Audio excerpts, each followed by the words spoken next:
उपस्थिति में, उनके संरक्षण और मार्गदर्शन में हम सब आज इस स्वाध्याय को प्रारंभ करते हैं। स्वाध्याय को प्रारंभ करने से पहले एक बार गायत्री महामंत्र साथ साथ। ओम भूर्भुवः स्वः तत्सवितुर्वरेण्यं भर्गो देवस्य धीमहि धियो यो नः प्रचोदयात्। ओम गुरुर्ब्रह्मा गुरुर्विष्णु गुरुरेव महेश्वर गुरुरेव परब्रह्म तस्मै श्री गुरुवे नमः। तस्मै श्री गुरुवे नमः।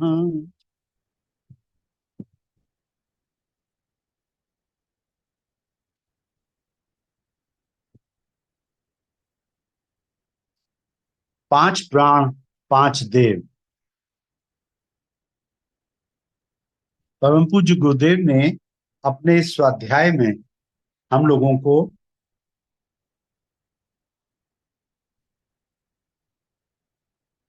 धीरे धीरे अपने शरीर में जो प्राण शक्ति है उसको बढ़ाने के लिए प्राणाकर्षण प्राणायाम करने की सलाह दी है। आइए कल के स्वाध्याय के बाद से हम लोग फिर से शुरू करते हैं। The biological plasma body. The biological plasma body जो है उससे गुरुदेव का मतलब ये है कि जो हमारा सूक्ष्म शरीर है जिसमें प्राण शक्ति रहती है, जिसमें विचार रहते हैं, उस सूक्ष्म शरीर को हम लोग मजबूत बनाएं, शक्तिशाली बनाएं। वैज्ञानिकों ने इस शरीर को द बायोलॉजिकल प्लाज्मा बॉडी नाम दिया है। इस शरीर के संबंध में यह बताया गया है कि यह केवल उत्तेजित विद्युत अणुओं से बने प्रारंभिक जीवाणुओं के समूह का योग भर नहीं है, वरन एक व्यवस्थित तथा स्वचालित घटक है जो अपना स्वयं का चुंबकीय क्षेत्र निःसृत करता है। अध्यात्म विज्ञान ने चेतना को स्थूल की पकड़ से सर्वथा परे बताया है। उसे केवल अनुभव ही किया जा सकता है। देखिए, हमारे शरीर में एक तो चेतना है जिसे हम आत्मा कह सकते हैं, जो परमात्मा का अंश है।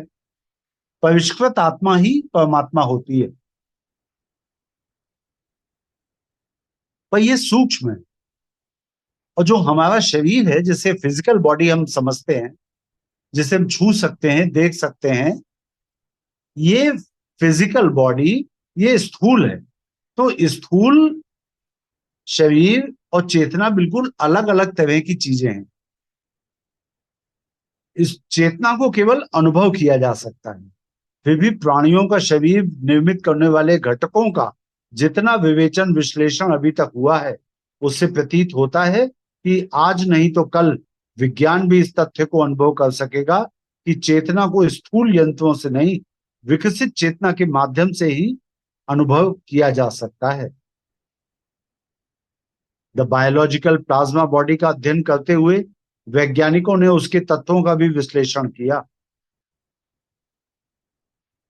बायोप्लाज्मा की संरचना और कार्य विधि का अध्ययन करने के लिए सोवियत वैज्ञानिकों ने कई प्रयोग किए और इस निष्कर्ष पर पहुंचे कि बायोप्लाज्मा का मूल स्थान मस्तिष्क है और यह तत्व बायोप्लाज्मा मस्तिष्क में ही सर्वाधिक सघन अवस्था में पाया जाता है तथा सुषुम्ना नाड़ी और स्नायु कोशिकाओं में सर्वाधिक सक्रिय रहता है। ये जो बायोलॉजिकल प्लाज्मा बॉडी है, इसके लिए सोवियत वैज्ञानिकों ने कई प्रयोग किए और इस निष्कर्ष पर पहुंचे कि ये जो बायोप्लाज्मा है इसका मूल स्थान मस्तिष्क है और यह तत्व मस्तिष्क में सर्वाधिक सघन अवस्था में रहता है। देखिए, बायोप्लाज्मा जो है या बायो इलेक्ट्रिसिटी जो है, यूं तो शरीर की प्रत्येक कोशिका में है, लेकिन सघन अवस्था में कहां है? सबसे ज्यादा कंसंट्रेटेड है ये मस्तिष्क में। और सुषुम्ना नाड़ी और जो बाकी नर्वस सेल्स हैं, नर्व सेल्स हैं, उन नर्व सेल्स में भी ये सक्रिय रहता है। शास्त्रकार ने इस शरीर की तुलना एक ऐसे वृक्ष से की है जिसकी जड़ें ऊपर और शाखाएं नीचे की ओर है। जड़ें ऊपर क्यों? हम लोगों को पता है कि हम लोग अपने सहस्त्रार को अपने ब्रह्मांडीय चेतना से जोड़ने की प्रक्रिया भी जानते हैं। हमारे सहस्त्रार में ब्रह्मांडीय ऊर्जा डाउनलोड होती है, जिसको हम लोग खेचवी मुद्रा से अपने शरीर में रोक भी सकते हैं। तो जो शास्त्र हैं अपने, उसमें ऋषियों ने लिखा हुआ है कि इस शरीर की तुलना एक ऐसे वृक्ष से की जा सकती है जिसकी जड़ें ऊपर और ब्रांचेस नीचे की ओर हैं, शाखाएं नीचे की ओर हैं। जिस प्राण ऊर्जा के अस्तित्व को वैज्ञानिकों ने अनुभव किया, वह आत्मचेतना नहीं है, बल्कि सूक्ष्म शरीर के स्तर की ही शक्ति है, जिसे मनुष्य शरीर की विद्युतीय ऊर्जा भी कहा जाता है। अब ये लाइन समझने की है। जिस प्राण ऊर्जा के अस्तित्व को वैज्ञानिकों ने अनुभव किया, वह आत्मचेतना नहीं है। हम लोगों ने मैं क्या हूं पुस्तक में यही बात तो सीखी थी कि जो हमारा सूक्ष्म शरीर है, वो जो हमारा स्थूल शरीर है वो, और जो कारण शरीर है वो सब आत्मा नहीं है, आत्मा इनसे भी अलग है। यही बात हम लोगों ने पढ़ी थी, मैं क्या हूं मैं। तो ये जो सूक्ष्म शरीर है, जो बायोप्लाज्मा है, बायो इलेक्ट्रिसिटी है, ये आत्मा नहीं है, ये आत्मा के ऊपर है। शास्त्रकार ने इस शरीर की तुलना एक ऐसे वृक्ष से की है जिसकी जड़ें ऊपर और शाखाएं नीचे की ओर हैं। जिस प्राण ऊर्जा के अस्तित्व को वैज्ञानिकों ने अनुभव किया, वह आत्मचेतना नहीं, बल्कि सूक्ष्म शरीर के स्तर की ही शक्ति है, जिसे मनुष्य शरीर की विद्युतीय ऊर्जा भी कहा जा सकता है, बायो इलेक्ट्रिसिटी। यह ऊर्जा प्रत्येक जीवधारी के शरीर में विद्यमान रहती है। येल विश्वविद्यालय में न्यूरो एकेडमी के प्रोफेसर डॉक्टर हेराल्ड वर ने सिद्ध किया है कि प्रत्येक जीवित प्राणी, चाहे वो कीड़ा ही क्यों ना हो, इलेक्ट्रोडायनेमिक क्षेत्र से अवगत रहता है। यानी कितना भी छोटा जीव क्यों ना हो, उस जीव की कोशिकाओं में भी बायो इलेक्ट्रिसिटी होती है। तो ये जो बायो इलेक्ट्रिसिटी है, इसको हम लोग प्रत्येक छोटे से छोटे जीव में देख सकते हैं। बाद में इसी विश्वविद्यालय के एक अन्य वैज्ञानिक डॉक्टर लियोनार्ड रॉबिन्स ने इस खोज को आगे बढ़ाया और कहा, इस क्षेत्र को मस्तिष्क के द्वारा प्रभावित किया जा सकता है। भारतीय अध्यात्म ने इन शक्तियों के विकास हेतु ध्यान धारणा का मार्ग बताया। तो जो अगले वैज्ञानिक थे डॉक्टर लियोनार्ड रॉबिन्स, उन्होंने बताया कि ये जो खोज की गई कि प्रत्येक कोशिका में बायो इलेक्ट्रिसिटी होती है, इस बायो इलेक्ट्रिसिटी को कोई भी व्यक्ति चाहे तो अपने मस्तिष्क के द्वारा प्रभावित कर सकता है। अब यह लगभग निश्चित हो चला है कि विज्ञान भी उसी दिशा में आगे बढ़ रहा और सफल हो रहा है, जिस सफलता को योग और दर्शन बहुत पहले प्राप्त कर चुका है। पुराणों और धर्म ग्रंथों में ऐसे कई उदाहरण मिलते हैं जिन्हें चमत्कारी घटनाएं कहा जाता है। सूक्ष्म की सत्ता और सामर्थ्य को देखते हुए यह भी असंगत नहीं लगता कि प्राचीन काल में ऋषि, महर्षि, देवता, असुर आदि संकल्प बल से या सूक्ष्म के माध्यम से सुदूर ग्रह नक्षत्रों की यात्रा पलक झपकते ही कर लेते हों। कौन जाने अगले कुछ ही वर्षों में विज्ञान ही ग्रह नक्षत्रों पर खर्चीले तथा बाहरी यंत्रों से लदे यान की अपेक्षा सूक्ष्म के माध्यम से वहां पहुंचने की विधि खोज निकाले। प्रसिद्ध इलेक्ट्रॉनिक विशेषज्ञ डॉक्टर निकोलसन ने तो यहां तक कहा है कि अगले 150 वर्षों में इलेक्ट्रॉनिकी इतनी विकसित हो जाएगी कि किसी भी वैज्ञानिक को किसी भी ग्रह पर भेजा जा सकेगा।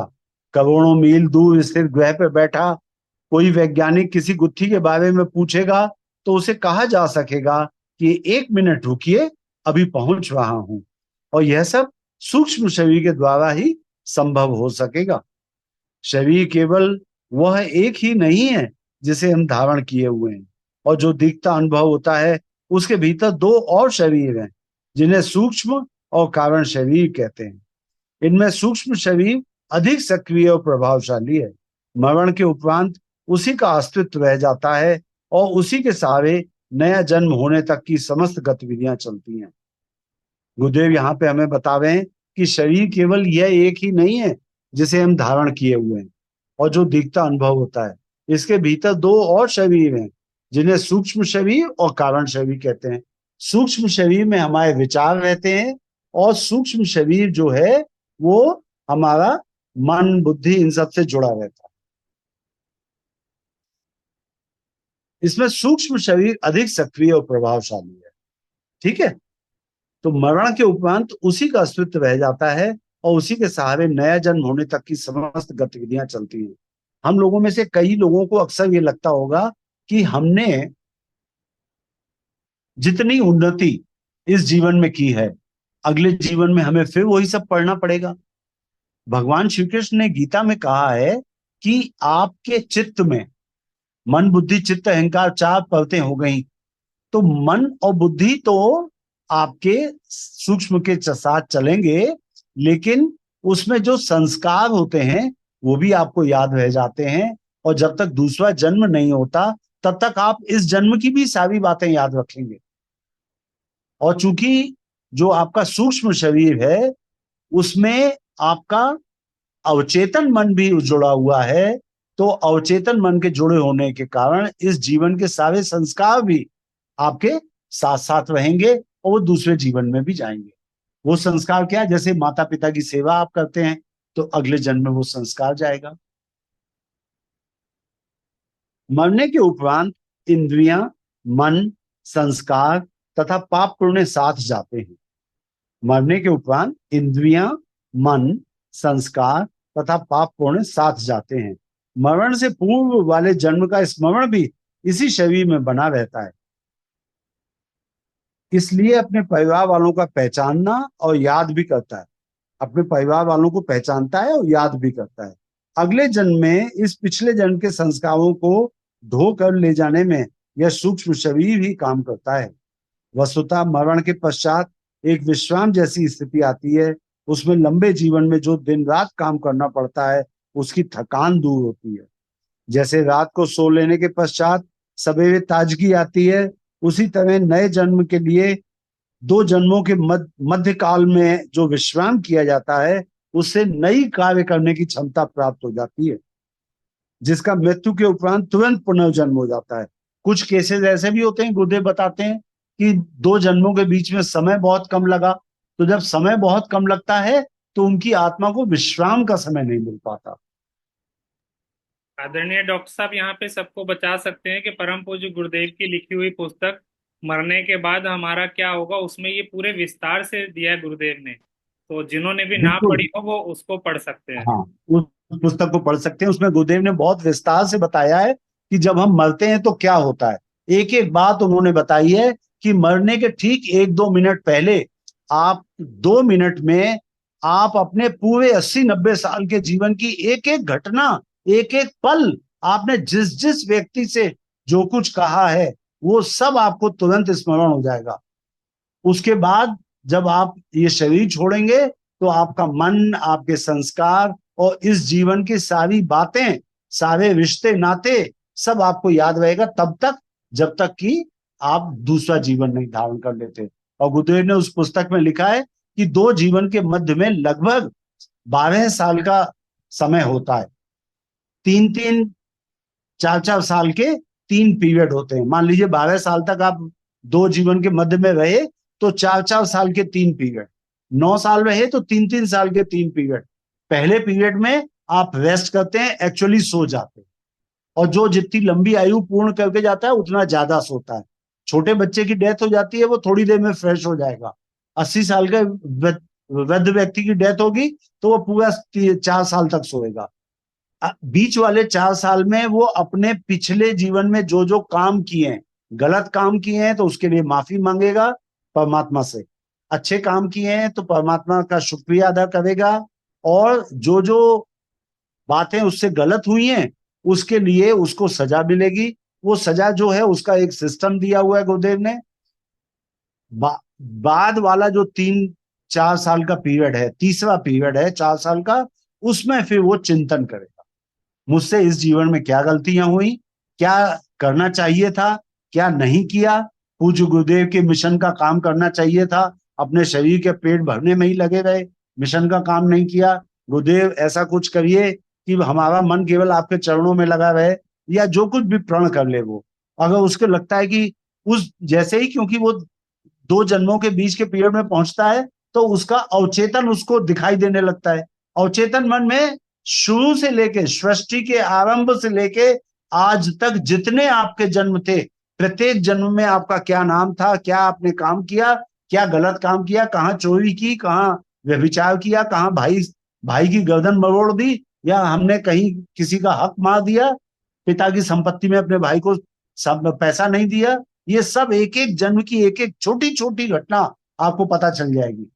कभी कभी ऐसा भी होता है कि बाद वाले 3-4 साल के पीरियड में आप अपनी गलतियों के लिए माफी मांगते हैं, और ये तय करते हैं कि अब जो जन्म लेंगे तो जिन जिन के साथ मैंने अन्याय किया, उन उन लोगों को मैं किसी तरह से चुकाऊंगा, उनका जो हमने अन्याय किया था उसका बदला मैं चुकाऊंगा, और उनके साथ न्याय करूंगा, उनको अपनी संपत्ति का हिस्सा दूंगा, या मैं उनको अनायास हेल्प करूंगा। ये सब आप सोच के चलते हैं, और फिर तय करते हैं किस परिवार में जन्म लेना है। और अगर 12 साल के अंदर अंदर में आपको मिल गया पैदा होने का कोई स्थान, तब तो अच्छी बात है। नहीं तो फिर गुरुदेव लिखते हैं कि जैसे टट्टी लगी हो और कहीं करने के उचित स्थान ना भी हो, तो फिर वो किसी तरह से आड़ में छुप के पेड़ के पीछे कहीं भी आप अपनी लघु शंका या दीप शंका निवारण कर लेते हैं। तो अगर 12 साल का समय आपने निकाल दिया और कोई उचित गर्भ नहीं मिला, जैसे आपके बेटे का घर आपको नहीं मिल रहा है, आपको अपनी बेटी के घर में जन्म लेने को नहीं मिल रहा है, तो आप सोचेंगे अपने भाई के यहाँ चले जाएं, अपनी बहन के यहाँ चले जाएं, या कुछ भी संभव नहीं हो रहा है तो फिर देखेंगे भाई हम हिंदू थे तो किसी हिंदू के यहाँ चले जाएं, या किसी गायत्री परिवार वाले के यहाँ चले जाएं। और कुछ भी नहीं हो रहा है तो फिर गुरुदेव ने कहा फिर ऐसा होता है कि संत के यहाँ चोर पैदा हो गया और चोर के यहाँ संत पैदा हो गया, फिर ये स्थिति आती है, फिर कहीं भी जन्म ले लेता है आदमी। तो मरने के तो डॉक्टर उपरांत साहब, इंद्रियां। जी। डॉक्टर साहब ये आत्मा डिसाइड करती है कि कहाँ जन्म लेना है? जी, आत्मा डिसाइड करती है, लेकिन सब कुछ आपके ऊपर नहीं होगा। मान लीजिए आपने तय किया कि आप अपने बेटे के पत्नी के गर्भ में जाएंगे, अब बेटे की पत्नी प्रेगनेंसी भी तो प्लान कर रही हो, पहली बात ये। और दूसरी बात, वहां पे लाइन लगी होगी, आपके पूर्वज भी खड़े होंगे, उस बेटी के परिवार वाले भी खड़े होंगे, उस बेटी के मित्र भी होंगे, और तमाम पुण्यदायी आत्माएं भी होंगी।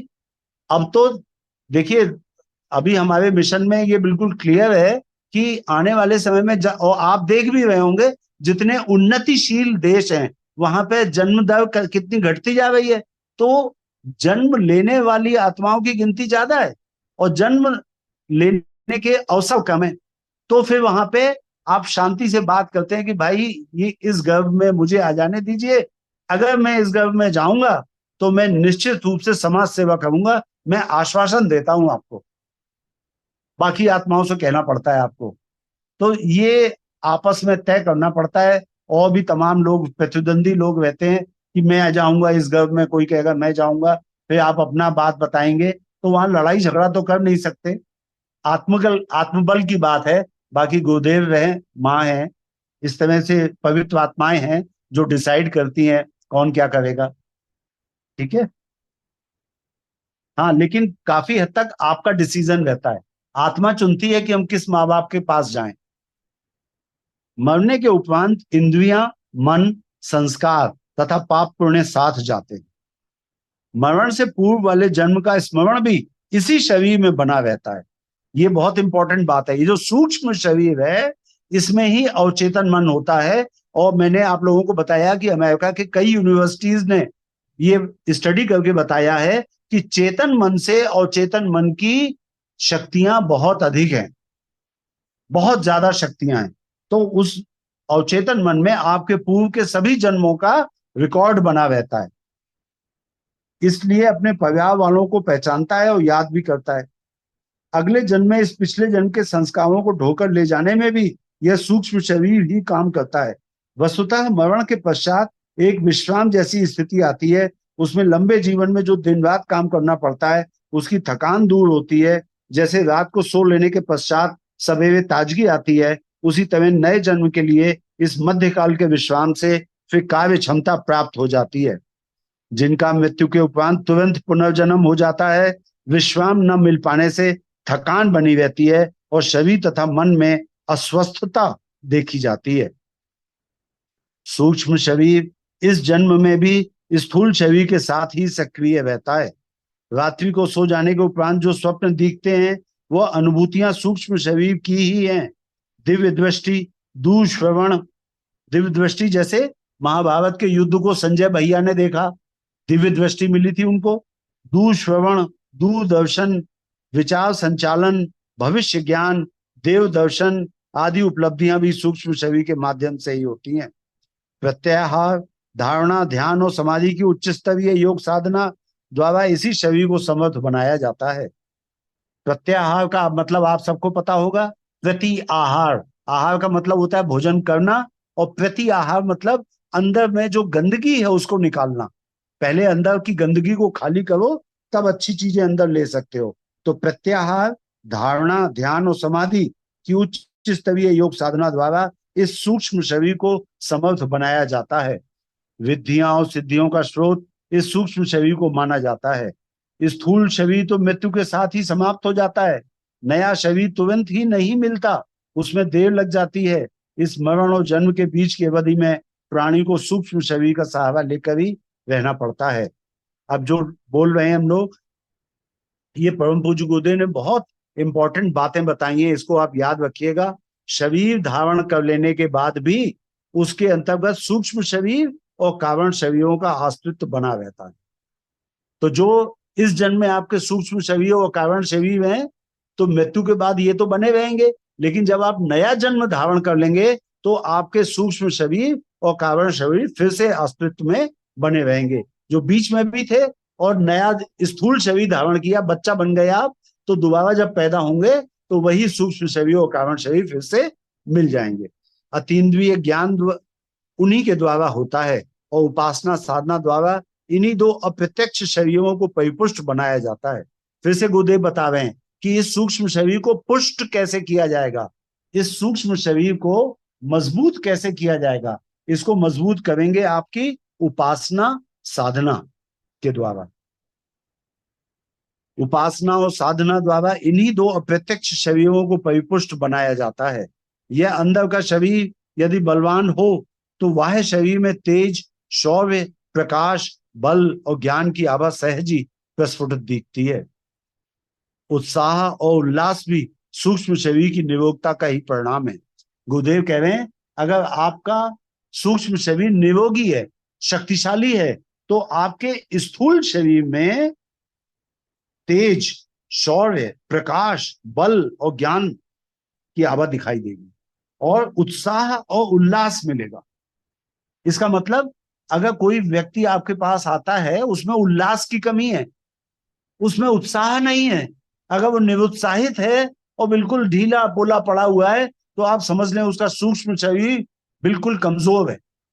सूक्ष्म शरीर मजबूत होगा तो स्थूल शरीर में बल और आभा, तेज, सौंदर्य चमकेगा। वो सौंदर्य आत्मा का होगा, वो सौंदर्य शरीर का नहीं। उसमें उत्साह और उल्लास की कमी नहीं होगी। स्वर्ग और नरक का जैसा कि वर्णन है, उसका उपयोग सूक्ष्म शरीर द्वारा ही संभव है।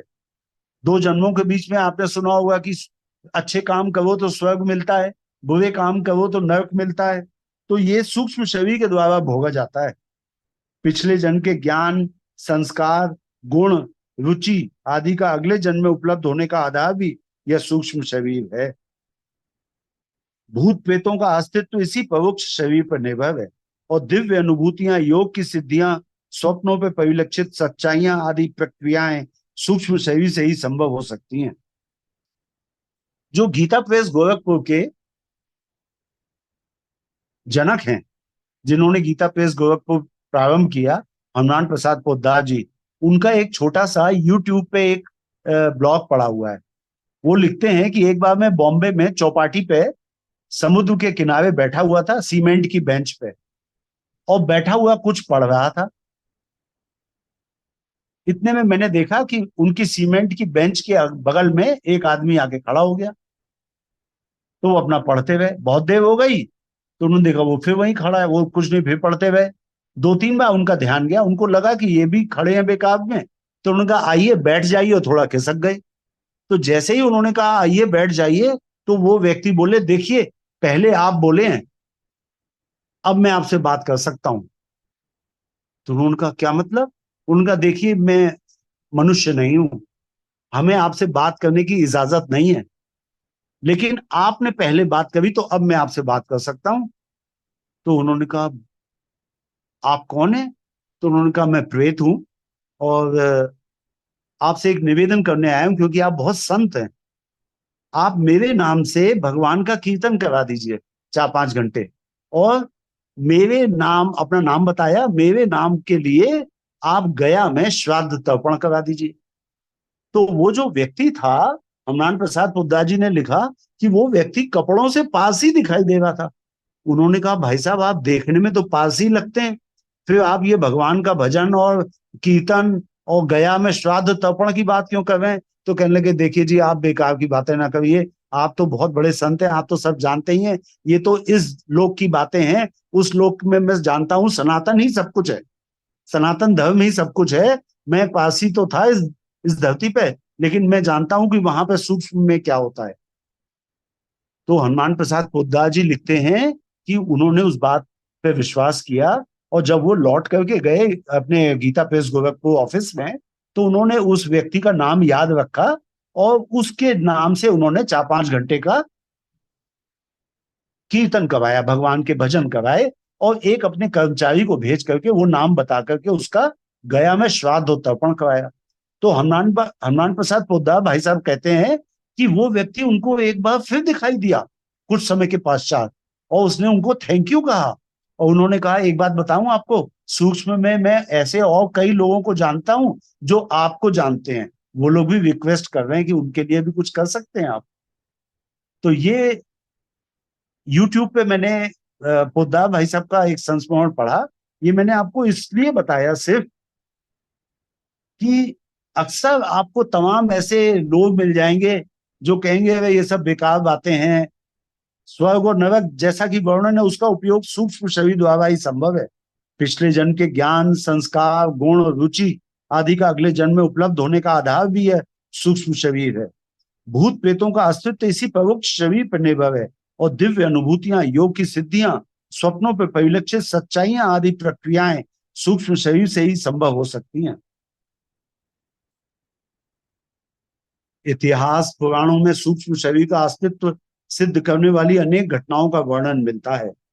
भगवान शंकराचार्य ने राजा अमरूक के मृत शरीर में अपना सूक्ष्म शरीर प्रबद्ध करके गृहस्थ जीवन संबंधी ज्ञान प्राप्त किया था। ये कहानी तो आपने सुनी होगी कि भगवान शंकराचार्य जो थे उनका मंडन मिश्र से शास्त्रार्थ हो रहा था। मंडन मिश्र की शादी हो चुकी थी, और शास्त्रार्थ में मंडन मिश्र हारते जा रहे थे। तो जब हारते जा रहे थे, तो हारते हारते जब तक अध्यात्म पे उन्होंने बात की, तो शंकराचार्य उनके हर प्रश्न का जवाब देते रहे, लेकिन फिर बाद में मंडन मिश्र चीटिंग पे उतर आए। उनको मालूम था कि भगवान शंकराचार्य का विवाह नहीं हुआ है, तो शंकराचार्य विवाह की बातें जानते नहीं है, इसलिए मंडन मिश्र ने ऐसी बातें पूछनी शुरू कर दी जो केवल शादीशुदा व्यक्ति ही जानता है। तो शंकराचार्य जी ने उनसे कहा महाशय मुझे 1 माह का समय दिया जाए, मैं 1 महीने बाद शास्त्रार्थ फिर से चालू करूंगा आपके साथ। तो मंडन मिश्र मान गए। कहते हैं भगवान शंकराचार्य ने अपने स्थूल शरीर को त्याग करके और स्थूल शरीर की रक्षा करने के लिए अपने मित्रों से कहा, और उनका सूक्ष्म शरीर एक मृत राजा, जो अभी हाल में जिसकी डेथ हुई थी, उसका नाम था अमरूक, तो उस मृत राजा की देह में प्रवेश कर गए, और वो राजा जी उठा। जब वो राजा जी उठा तो वो शंकराचार्य उस देह का इस्तेमाल करके उसकी पत्नी के पास गए, और आगे शास्त्रों में बहुत कुछ लिखा है, उसके अनुसार उन्होंने वो ज्ञान प्राप्त किया जो कि एक गृहस्थ को ही हो सकता है। फिर उन्होंने वो देह त्याग की, और निश्चित समय के पश्चात वो वापस अपनी देह शंकराचार्य की देह में आए और फिर से उन्होंने शास्त्रार्थ शुरू किया मंडन मिश्र को। और शास्त्रार्थ में जो जो सवाल पूछे थे मंडन मिश्र ने, जो कि एक विवाहित व्यक्ति ही जानता है, उन सवालों का उन्होंने उचित जवाब दिया और वो शास्त्रार्थ जीत गए।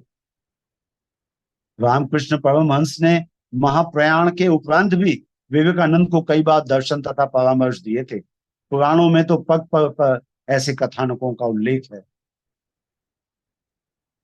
आज के लिए इतना ही।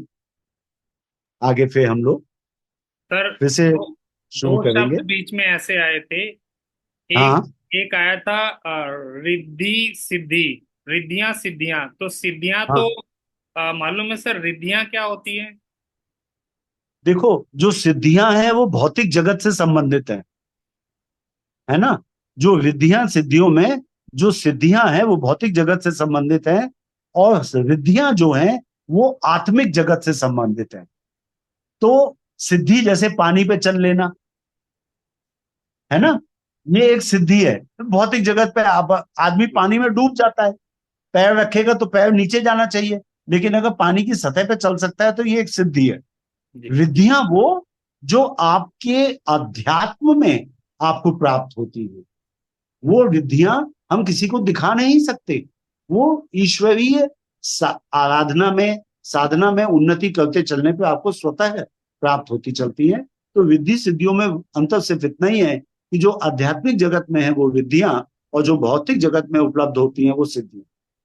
अणिमा यहाँ महिमा गरिमा, ये अणिमा महिमा गरिमा इस तरह से सिद्धि प्राप्ति पराक्रम में, जैसे बहुत हनुमान जी के बारे में आपने पढ़ा होगा, मसक समान रूप कपिधरी, जब मच्छर के समान छोटे से बन करके वो लंका में प्रवेश करे कि कहीं कोई देख ना ले, तो उन्होंने ये लघिमा जो उनकी रिद्धि थी सिद्धि थी उसका उन्होंने प्रयोग किया, छोटे बन गए।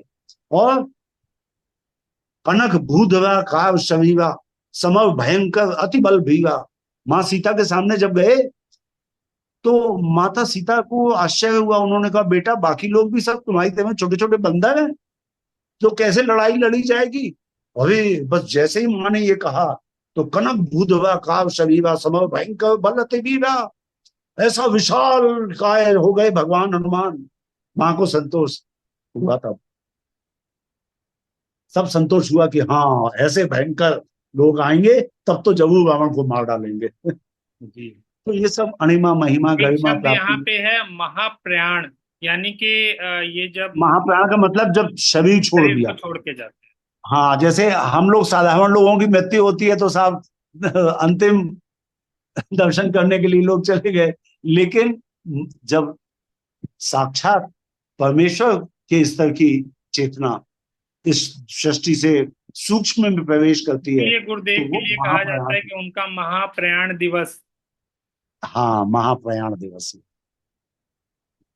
ठीक, सभी को प्रणाम। ओम शांति शांति शांति।